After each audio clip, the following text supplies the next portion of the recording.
once again.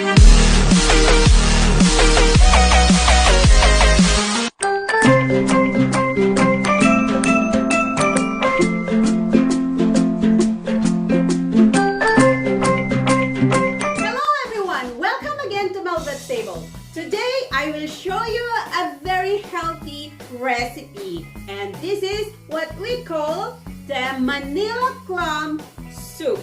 Alright, to all my subscribers, thank you so much for your unending support to Mhelbeth's Table. And if you are new in my channel, please don't forget to click on the subscribe button and the notification bell so you'll always be updated every time I'm gonna post a video in my channel. But before we continue, guys, I would like to give a shout out to Mr.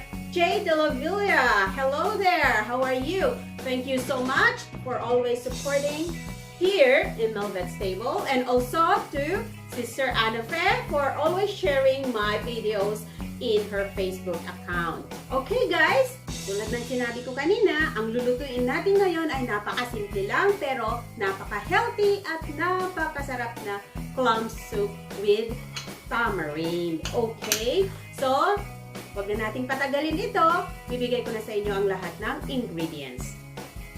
Okay guys, gagamit tayo ng Manila clam or pwede rin kayong gumamit ng kahit anong clams. 3 pieces of Roma tomatoes chopped, bean curd, you can fry it, half piece of radish or labanos, 1 small chopped yellow onion, 3 pieces scallion, 6 pieces of fresh tamarind, 2 tablespoons of ginger, 2 cloves of garlic, 4 cups of chicken stock, 2 teaspoons of salt, 2 teaspoons of black pepper, and gagamit din tayo ng alugbati. Okay guys, start na tayo sa ating pagluluto. Papainitan natin yung ating kawali o pot. Okay, lalagyan natin siya ng konting oil. And then, ilalagay natin yung ginger.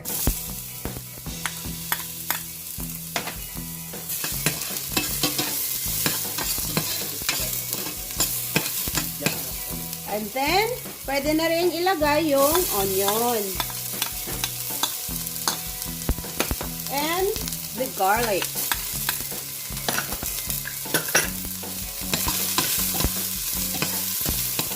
Ang bango guys. Dagdagan ko ng konti pang oil. Baka kasi masunog. Okay.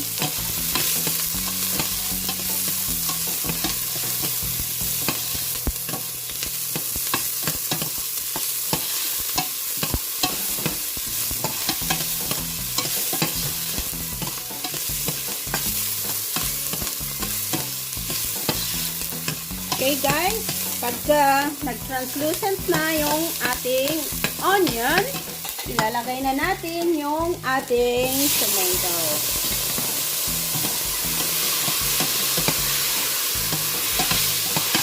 Fry lang natin siya ng konti hanggang maging soft. Ito guys, ang soup na to ay napakasarap during rainy days at mga malamig na panahon. Yan, masarap ang soup na ito. Masarap pa rin ang yakap pag malamig. Pero syempre, mas masarap pa rin ang yakap daw pag malamig ang panahon. Yun.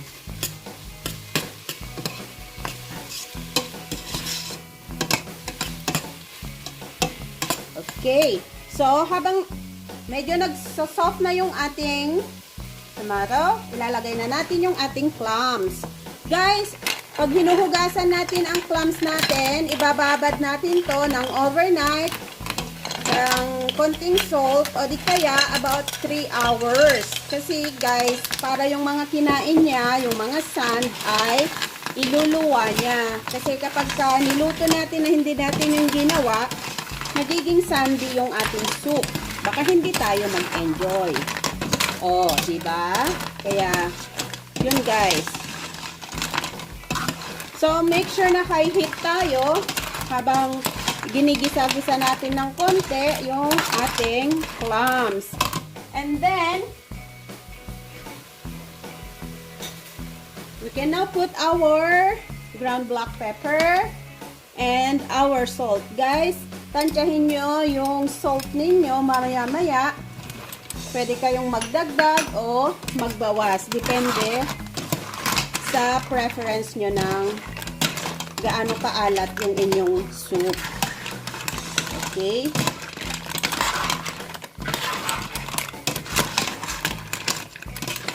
And then guys, ilalagay natin yung ating maninipis lang na hiwa ng radish para madaling maluto.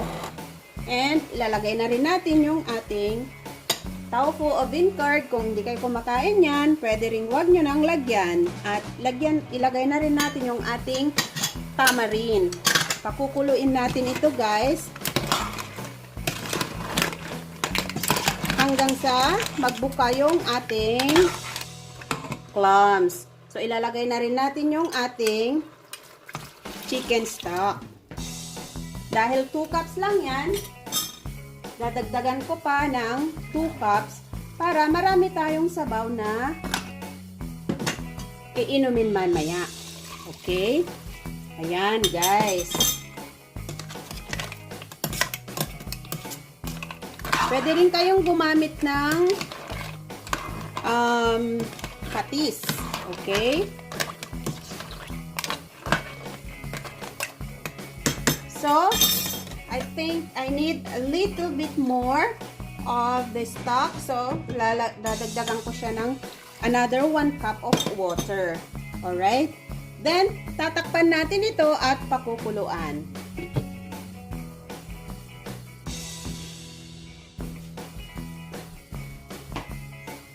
Alright guys, I think luto na yung ating soup. Madali lang itong lutuin guys. Mga siguro about 10 to 15 minutes.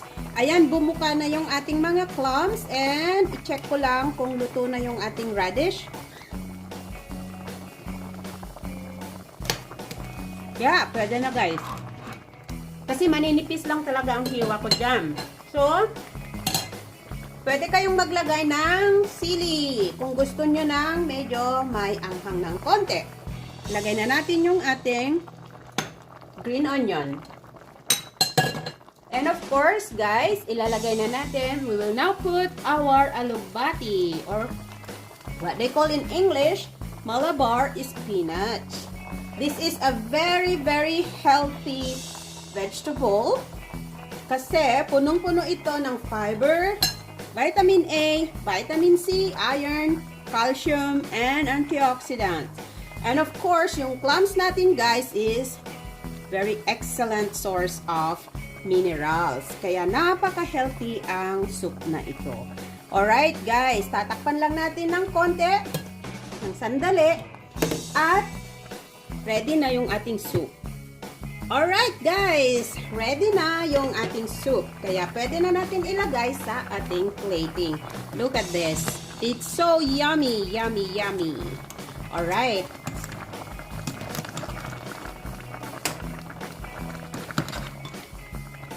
Okay guys, ilalagay na natin sa ating soup bowl.